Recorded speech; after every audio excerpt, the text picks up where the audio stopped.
Hello, welcome to Thinkers50 Radar 2021 series, brought to you with LinkedIn Live. I'm Des Dialov. And I'm Stuart Craner, and we are the founders of Thinkers50, the world's most reliable resource for identifying, ranking, and sharing the leading management ideas of our age, ideas that can make a real difference in the world. Our belief in the power of ideas has been the foundation of our work since we launched the first ever global ranking of management thinkers in 2001. And we've published a new Thinkers50 ranking every 2 years since. And it remains, I'm pleased to say, the premier ranking of its kind. So we are excited that 2021, a year in which fresh thinking and human ingenuity are more important than ever, is also a Thinkers50 year. Nominations are now open for both the ranking of management thinkers and our Distinguished Achievement Awards, which the Financial Times calls the Oscars of management thinking. In the summer, we will have the award shortlists to savor.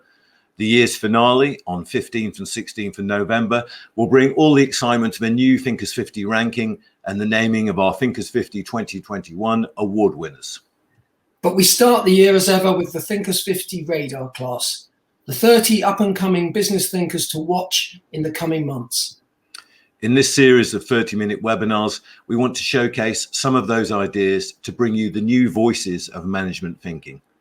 We want to inspire you to seize this moment to create a better future for you and your organization. Our guest today is global keynote speaker, three-time Amazon best-selling author, Ashley Dudarenok. Ashley is based in Hong Kong, and her books include Unlocking the World's Largest E-Market, Digital China, and New Retail, Born in China, Going Global. She is also a vlogger, podcaster, trainer, media contributor, and female leadership advocate. She's the founder of Chinese social media agency Alarice, the training company Shozan, and the creator of the FIRE personal development course, which was designed with women in mind. Ashley was a member of Alibaba's global influencer entourage and worked directly with a Tencent co-founder to conquer Western social media. So we want to use the chat function to make the session as interactive as possible. So please share where you are joining us from today and post your questions as we go along. So Ashley, welcome. Let's go back to the beginning. You were born in Vladivostok. How did you finish up being an expert on China and living in Hong Kong? Hi Des, hi Stuart, awesome to be here. And indeed, I was born in the Russian Far East. That is why I can truly say that I am the real Chinese. I mean, coming from that part of the country, which virtually borders on mainland China. From my hometown, which is Vladivostok, it takes about 30 minutes to get to China mainland border. So we were surrounded with, obviously, you know, Chinese influences, Japanese, and even Korean influences growing up. And I moved to China when I was 17 years old. And before that, I also lived in New Zealand. I've been to England. I've been to around the world studying. But China was a place that I chose to go to do my university degree. And back in the day, it was very unusual. Most of the people going to China went because they loved dragons and kung fu and noodles. And for me, the story was, well, you can guess, money or love. Which one was it? I was 17 years old and I traveled across the world. I'm guessing love. I'm guessing it was love. You got it, Des. It was love. So a boyfriend of mine at the time was studying Chinese as well, and we thought we could go there together, and that's how my journey in mainland China began. I studied Chinese in the first year to be able to get into university, and then since 18, I was studying in mainland Chinese university, business and economics. I did my higher mathematics and linear algebra in Chinese with Chinese students. So basically being in China early on in 2005, 6, 7, it was beautiful to see how this country is going through digitalization and how social media appeared and how suddenly people that did not have computers and desktops and laptops were doing everything on mobile device. Being in a university, I purchased virtually all of my possessions on Taobao, right, online, which was ahead of its day compared to what we had in the rest of the world. And slowly and gradually, we built China through consistent effort of, you know, tech giants and also amazing consumers that just jump on top of those trends. And also with some very clear government direction where the government wants you to go. In the short 15, 20 years, China was able to transform into what it is right now, which is the most exciting retail market in the world. And they are building the future of many technologies and especially the new retail. And yeah, that's how in 2000, after graduating from university, I decided to stay connected with the China market. I knew that my professional life would always be linked with mainland, and making a lifestyle choice, I decided to move to the beautiful, hilly, gorgeous place, island of Hong Kong, and essentially, be here 2 weeks a month and be in the mainland 2 weeks a month. Until recently, a year ago, that was a very good plan. And right now it's a bit more challenging with COVID, but essentially, having teams in mainland China and Hong Kong works, and working in this market is extremely, extremely exciting because it evolves so fast, and truly it builds the future of the industry, I believe. Yes, I mean, let's talk about new retail, because I don't think people in the West, a lot of people in the West, really understand how huge this phenomenon is and exactly what it involves. I mean, presumably it's heading our way, but it's very much something that's emerged out of China. Can you just tell us a little bit and give us some, because the scale of it as well, give us an idea of, because I know you've just done a big report on this whole absolutely area. So the new retail, a lot of people, when they think about new retail, they think omni-channel. And that's the biggest misconception there is, because omni-channel has nothing to do with new retail. New retail, it actually has 8 elements to it. And one of them is you produce content. The other element is you have e-commerce, and you integrate it with online, so OMO, online merchant offline. The other element is you actually create products together with your customers based on the data, and you have manufacturing facilities that produce that product for brands and for, let's say, bloggers that want to sell something. Then you have the whole huge supply chain. Then you have your own logistics, and that logistics doesn't happen just a week later. It happens within 30 minutes. There are 3 stages of logistics: one that happens within a few days, one that happens the next day, 24 hours, or the one that happens, it's called instant logistics, which happens within 30 minutes to 2 hours. So there are 8 elements, and the most important centerpiece of all that new retail is data. So how do you capture data? How do you analyze it? And how do you use it for all these different elements around it? So new retail is truly a new way to do business and be in an ecosystem for brands to come in and use your data, use your manufacturing facilities, use your supply chain, logistics, your marketing, content creation, etc. services. So that is why all these trends that we hear coming from China, live streaming, e-commerce is huge, or oh my God, this instant delivery or whatever else. It's not independent, isolated incident. It is a part of the ecosystem. Absolutely. And in China, it's not just one ecosystem. Alibaba has all these elements.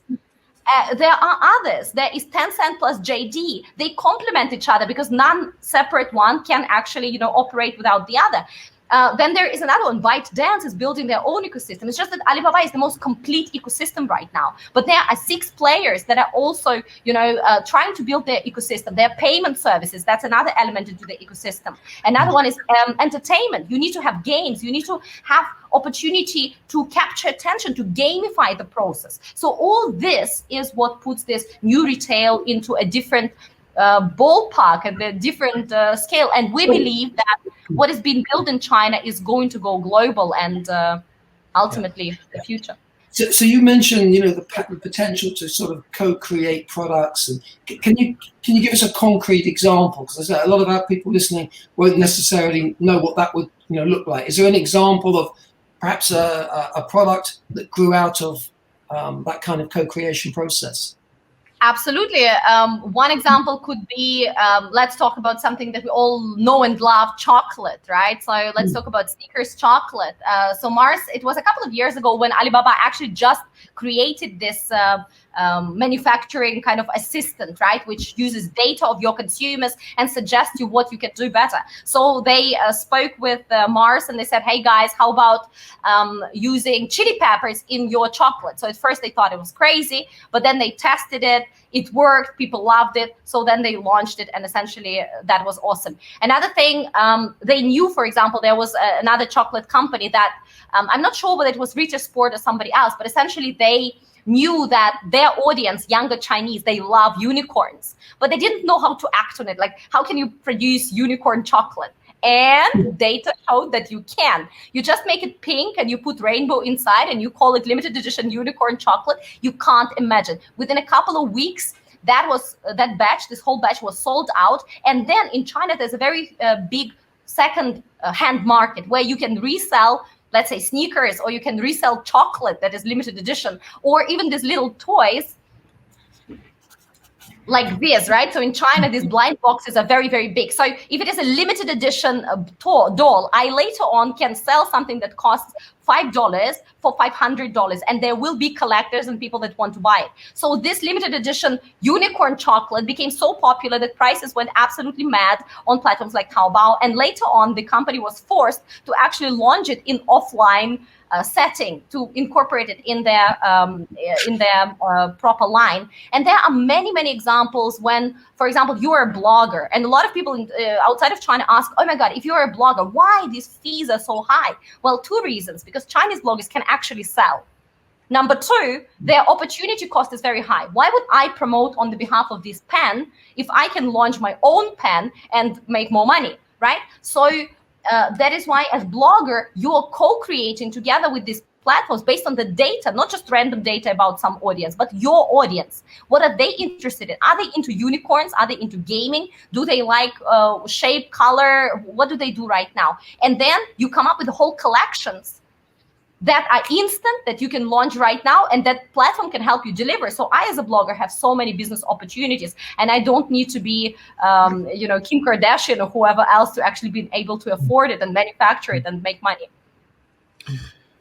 So thank you everyone for joining us. We've got people from Ghana, Denmark, India, Oman, Germany, Mongolia, Australia. Thank you everyone for joining us. Please send in your questions. There's a question from Bolor in Mongolia about, she's asking about holistic organizational digitalization, which I suppose gets to the point of digital is often seen as an initiative or a program rather than a complete approach to business. And it seems to me that's the big difference between China and the West.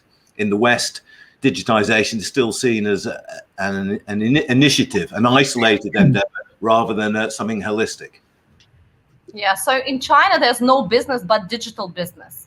It doesn't matter whether you are selling soup, noodles on the corner of that block next to the laundromat.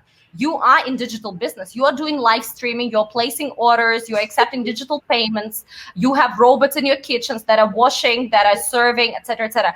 And I honestly believe, when I was a little girl and I grew up, as I said, I was born in the last years of Soviet Union, right? So when I first traveled to Japan and I saw an escalator, the stairs that are moving, I was so shocked beyond repair. When I saw the sliding doors opening just automatically, I was so shocked. I've never seen a door like this. So right now, if you want to see the future, go to China and you're going to be shocked exactly the same way. There are drones that are putting QR codes just above the park, and you can scan that QR code and, join the promotion, get a discount. There are holograms that are attracting people next to the restaurant to come in and try hot pots. There are 3D LED displays that are doing XYZ. And this is just the way of life. You can, even if you are in the countryside selling oranges, you're farming oranges, you have a lot of digital elements in your business. And every business essentially is digital, right? It's not an initiative. It's not something good to have. It's not something that somebody is trying to impose on the organization. And that's where the strength of China comes in. They don't have legacy systems. They were basically in the Stone Age in so many areas that they could jump and leapfrog into the digital age right away. And what we need to do in the US, in Germany, in the UK, in many more developed kind of economies, we need to first destroy how it used to work, our legacy systems, to then rebuild them. And that's what we are struggling with, because our mindset is we don't want to let go of what was kind of working for many, many years. So we have another good question coming in, because there's the explosion of activity and production and creativity. But where does sustainability fit into this? Because you're talking about starting again in the West. I mean, one of the challenges presumably is to make an economy more sustainable. Is that the case in China with the new retail, or is it still kind of backward looking in the sense that it doesn't have the sustainability qualities that we would now want? I would say, first of all, sustainability is definitely a national strategy. Especially it's been announced and endorsed for the past couple of years at the highest level. So if you would like to see what is China doing and where is China moving, it's actually very easy and very straightforward. You don't need a crystal ball. All you do is every year there is an update meeting where they update what's happening with their 5-year plan. So 5-year plan says exactly these are the 5 areas: AI, development of, I do not know, consumer drones, new retail, domestic tourism, etc., that we are focusing on. And you know that they set targets, including, let's say, sustainability, including business development, including, international involvement with some countries or regions, and they are going to deliver on those goals. So in the past, as I said, a couple of years, specifically, we hear more and more about sustainability, and there's been a couple of great initiatives from garbage sorting campaigns that first launched in a few cities and later on across the country. And mind you, China was like India, where there's just no concept 10 years ago about sorting garbage, or why it just all goes and burns in the landfill, and that was normal, or it ends up in the ocean.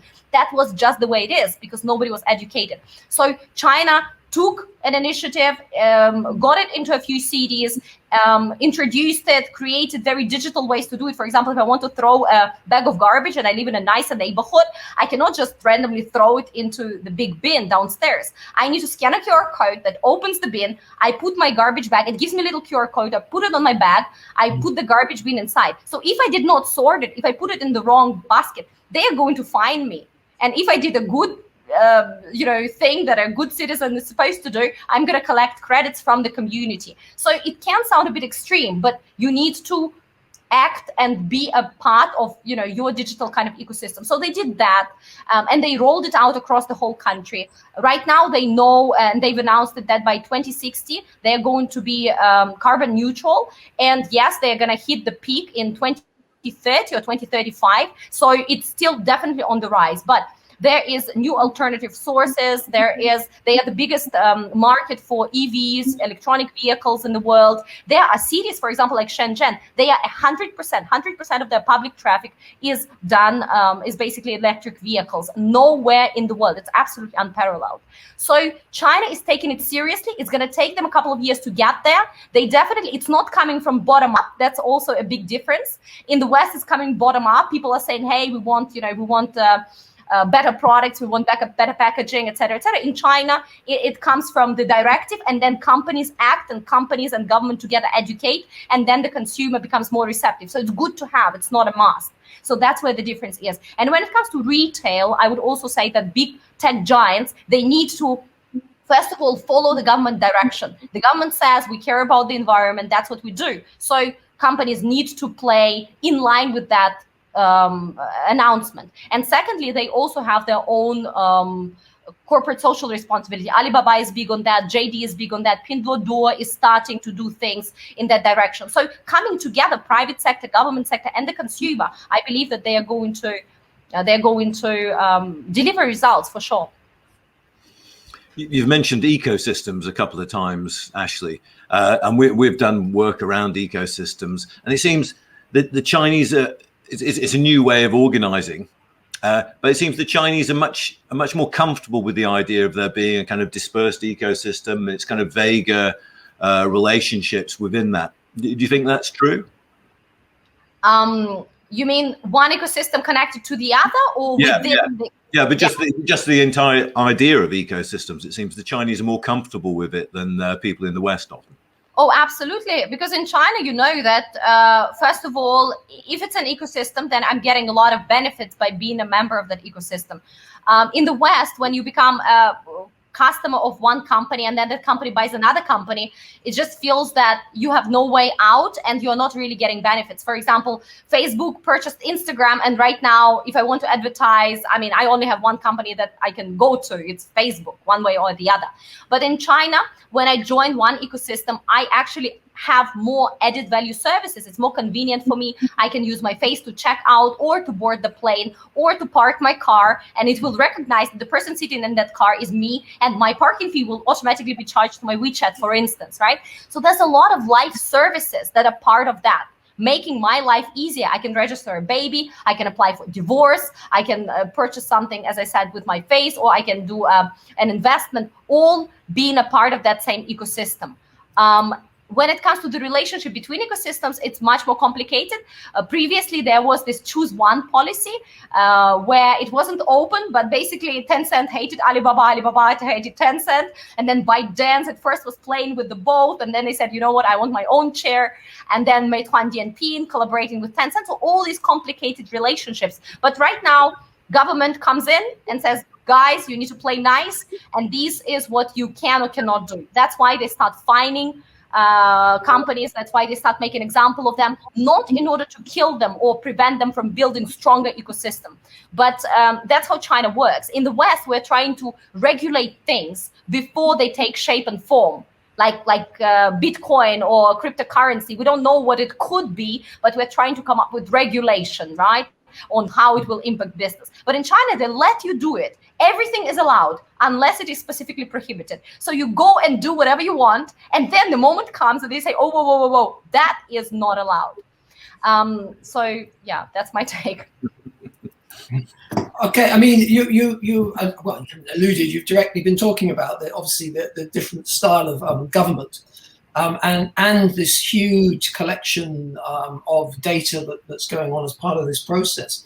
I mean, a lot of people in the West are very, I mean, obviously we have our system of democracy or our systems of democracy, and people are nervous, concerned. How do people in China feel about, you know, of the data collection and potentially the control over their lives?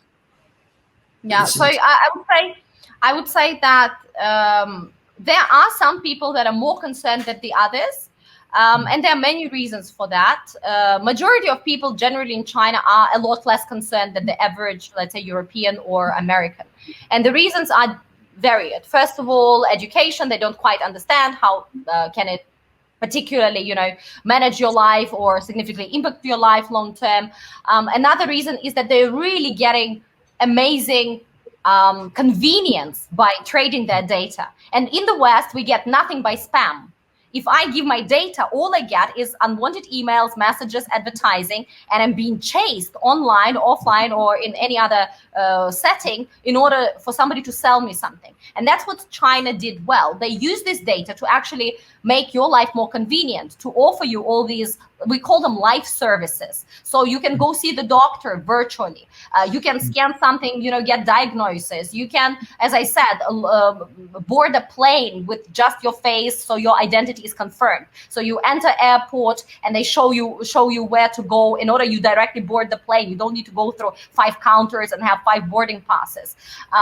You can basically do anything the government wants you to do also online. You can invest, etc., etc., etc., right? That is the convenience that I think made Chinese consumers very spoiled, very demanding, but there's also no going back. And I think that the rest of the world also needs to understand one thing. Right now, with our data, with what AI is doing, with technology, with this digitalization or digitization, what we need to understand is that there's no going back. It's not that suddenly robots are going to disappear, or AI is going to disappear, or bioengineering is going to disappear, or EVs are going to disappear. It's not possible. It's like electricity. It was invented.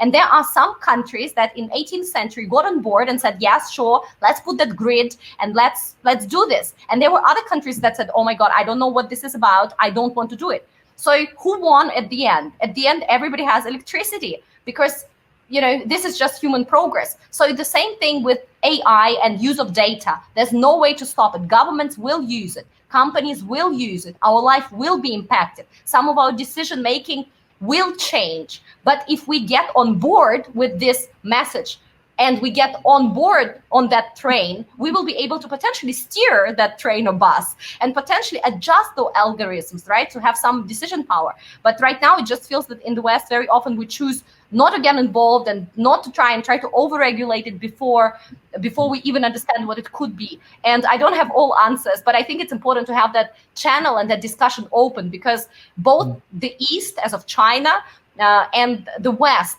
coming together, only together we can actually envision it better, put our best thinking together and put it in practice. China has a lot of data and great great use cases across the country. The West has better algorithms, and we have very different visions of life, very different visions of how these algorithms work. Only by bringing it together, we can come up with something that will serve the whole humanity, I believe. And has the pandemic accelerated this process and made clearer the divide? Oh, absolutely. Before the pandemic, we used to say that China is developing, we say China speed. It means it just goes very, very, very fast. But after the pandemic, we say it is China speed on steroids. So we've all heard the news that in Q1 this year, China has grew over 18%. It's 18.3% GDP growth. Obviously, it is on the previous quarter, which was minus 6%. But nonetheless, it is an extraordinary result. And how could they achieve it? Yes, there is export, which is booming. There is domestic consumption. But at the same time, the tech giants, the digitalization of the country is reaching the scale where it's very easy to put yourself out of certain crises and focus on strategic areas. And in the rest of the world, we're really, really suffering with that. So government, companies, consumers, the whole sentiment, right? The whole positive sentiment of what the future is going to look like. In China, it has never changed. In the West, we just go like this, we think the market is going to crash very, very soon. In China, it's rah, rah, rah for the past 30 years. And this optimism is charging the whole environment. And digitalization is also showing that this is all possible. And I totally see that so many things accelerated. For example, online education. Right now we have a smart AI that is, checking students' attention out. And I know a lot of people are very much against that. They say, okay, you cannot take attendance, you cannot observe children at school, et cetera, because, it might be used in some negative way. But at the same time, it's data, and data can be used in a positive or negative way. For example, what they are doing in a lot of government schools in China, they find the best teacher that can keep the attention of students and get the results, and then they are showing the little holograms or videos of that teacher into more rural schools. So they are really trying to find better way to educate. Or for example, telemedicine, same thing. Or new retail, it's just even more integrated into the fabric of that society. And virtually everybody is doing live streaming. What is live streaming? Not just some crazy tech that is kind of back to the 90s, what we had in the US with this TV advertising and selling us pens and jewelry online on the 24-hour channel. But it is a part of this new retail manifesting itself even in the countryside, even with first-time merchants. Yeah, it's interesting. We were having a conversation not so long ago with the former president of Estonia, who was involved in the digitization of that country, which was one of the first countries to be truly digital. And he'd been living, Thomas Eels, and he'd been living in Silicon Valley. And he was saying he's really, really frustrated because Silicon Valley was like going backward in time. He still had to, if he wanted to get a driving license or see a doctor, he still had to go through the old traditional ways and stand in a line. And he was saying, this is Silicon Valley. This should be the cradle of the digital world. And he said, if you don't get on board with this, even great powers like America and the European powers are just being left behind. But China seems to be, the train just seems to be accelerating. The worry is it's disappearing up the tracks ahead of us and we won't catch up. I know that some of this stuff is to do with the sort of the politics and the political system and people's concerns. But as you said, it's like the electrification point. Yeah, I believe it cannot be stopped. We need to get on board with it. And obviously, everybody can later on participate and regulate it as needed. But first, you need to get on board. And I think personally, again, if you are a tech innovation hub of the world where everybody wants to live and work, I think it's kind of unexcusable if you are not really digital. And that is why before the pandemic hit, Shenzhen was the place where actually a lot of Silicon Valley executives, top executives, I'm not talking about, engineers, but top executives would spend weeks and sometimes months to just come and see how it's done. not only from manufacturing perspective, but just see how the city is run, see how these companies are innovating and building and merging and growing together. And truly, the most interesting point for them was how do they build those ecosystems? And right now, for example, we even are working with a few companies in India, in Indonesia, and in Russia, tech companies that are within their own right are building those ecosystems, following whose model? Not Silicon Valley. They go to China and they want to learn from ByteDance. They want to learn from Tencent. They want to learn from Pinduoduo. They want to learn from Alibaba. And they are trying to understand how these ecosystems were built, what are some important milestones, and how can they use this knowledge to actually bring to their home market and build an ecosystem. And sometimes, I mean, this Indian company is one of the biggest. They invested by Google, one of the biggest tech firms in the country. So they virtually want Chinese counterparts to sell them some of the, let me call them, plugins into the system that they can use for instance, to do live streaming right away. They say, we're going to pay you license fees. We just want it fast because we know the West is not going to provide it to us. They are behind. Actually, all of that is music to our ears. We've just become involved. We've started a thing at Thinkers50 called the Business Ecosystem Alliance. And it's all about sharing that kind of knowledge. We will be talking to you again because it sounds as though you have a lot to share in that area. However, we've run out of time, I'm afraid, on this particular webcast. So, Stuart, do you have one more question? I think the Consumer Trends report, Ashley, 700 pages of essential information about China. How do people get hold of it? I will give a link to our website where you can download it. I wanted to show a couple of insights about Chinese consumers and the key trends. I wanted to talk about the night economy and about young consumers investing in finances and all these things. But unfortunately, we were involved in some other discussions. So do get in touch. Sleep economy, lazy economy, guochao, fitness economy, she economy, singles economy, all that stuff is in this 700-page report on chouzan.co, and I'm going to give link to Stuart and Des to share out with the community.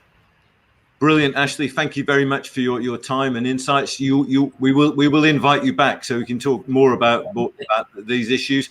Thank you, everyone, for joining us from throughout the world. It's fantastic to see the range of people and where they come from.